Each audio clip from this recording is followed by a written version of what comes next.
On the story of a mother's pain, the story of hope and tragedy. Far in the southeastern part of Nigeria, in the peaceful village of Ozara, lived an old man named De Obika.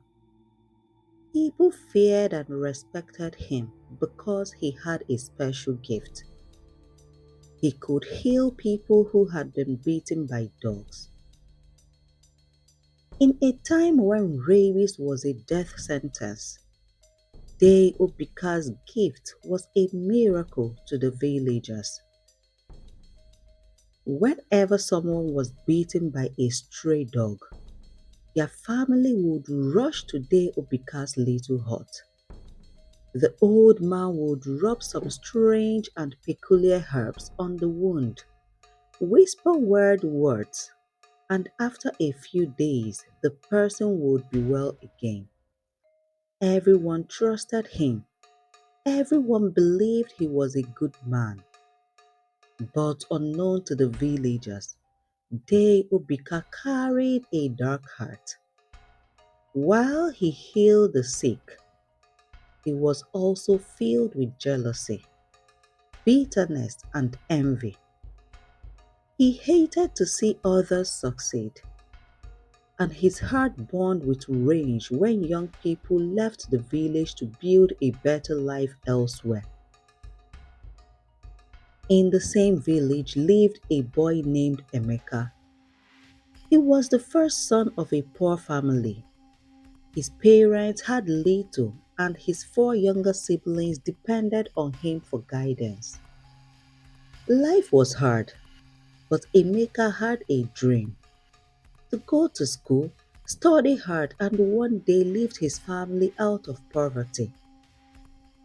After finishing secondary school, he had no money to further his education. While some of his friends gave up and remained in the village, Emeka refused to surrender to poverty. He did all kinds of small jobs. He fetched water for people, cleared farms, and even carries loads in the market, all to save money for university. The villagers admired his determination. They watched him struggle, and some even helped him in little ways. After many years of sacrifice, Emeka finally gained admission into university. Though it was still tough, he refused to quit. He worked as a laborer, tutored younger students, and sometimes went days without food. But he kept going. When he graduated, he was posted to Abuja for his National Youth Service. There he worked hard and impressed his superiors with his honesty and dedication. After his service year, a big engineering company offered him a job. For the first time in his life, Emeka was comfortable. He could eat well, dress well, and most importantly, send money home to his struggling parents and siblings. 1 year after securing his job, Emeka returned to Ozara. It was a celebration. The entire village rejoiced seeing their son, who had left as a struggling boy, now return as a successful young man. His parents wept tears of joy, embracing him tightly.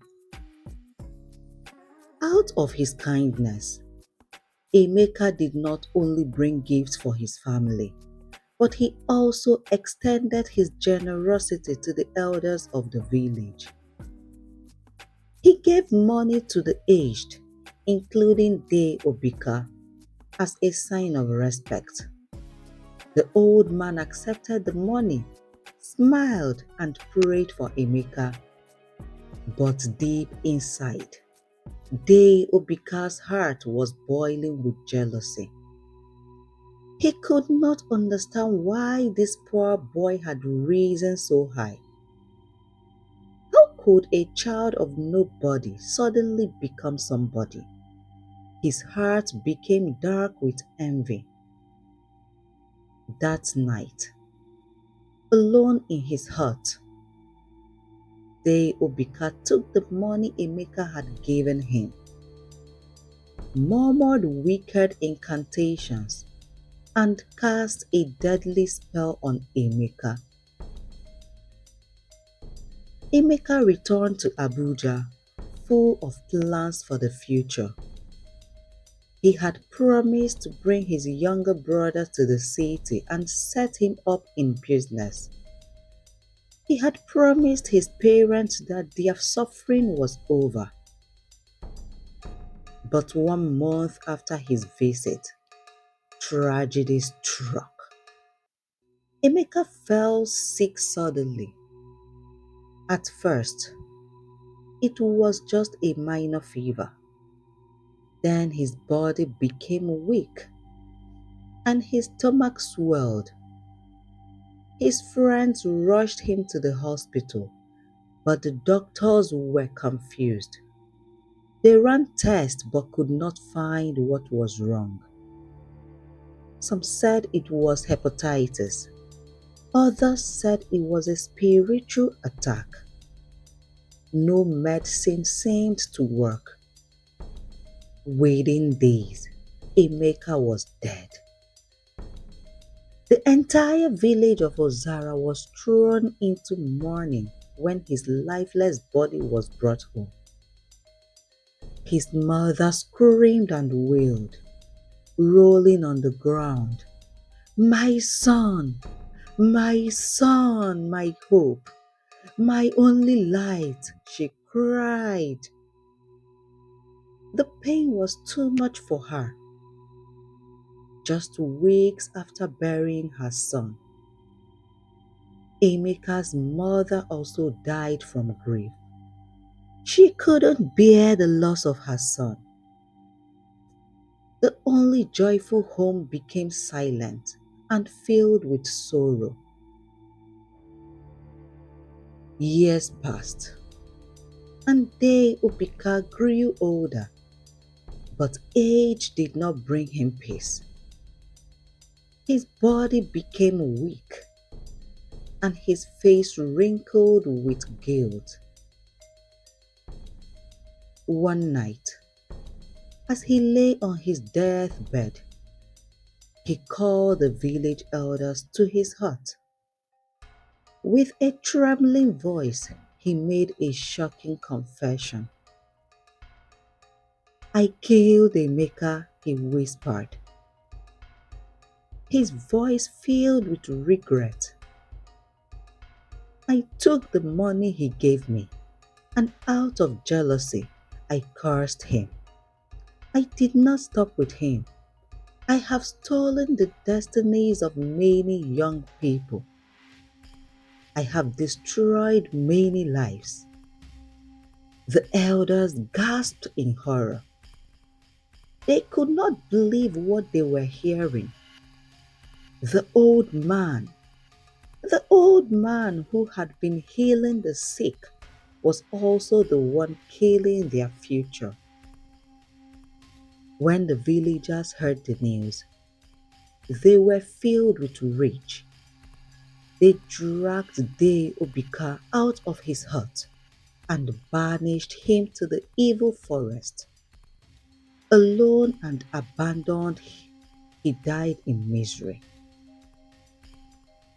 The story of Emeka and Obika left the villagers with a deep question. Should people stop giving money as gift? If an act of kindness could be turned into a weapon of destruction, then what is the best way to help others? Some said it was better to help people in other ways, either through education support, by providing opportunities, or by guiding them towards success without handing them money directly. Others believe that evil people like Dei Obika should not stop good-hearted people from doing what is right. They argue that blessings always come to those who give, and if someone chooses to misuse a gift, it is their own burden to bear. But one thing was certain: the village of Ozara would never forget the tragic tale of Emeka, the boy who fought poverty but lost to jealousy. And so, the big question remains: how should kindness be shown in a world where envy exists?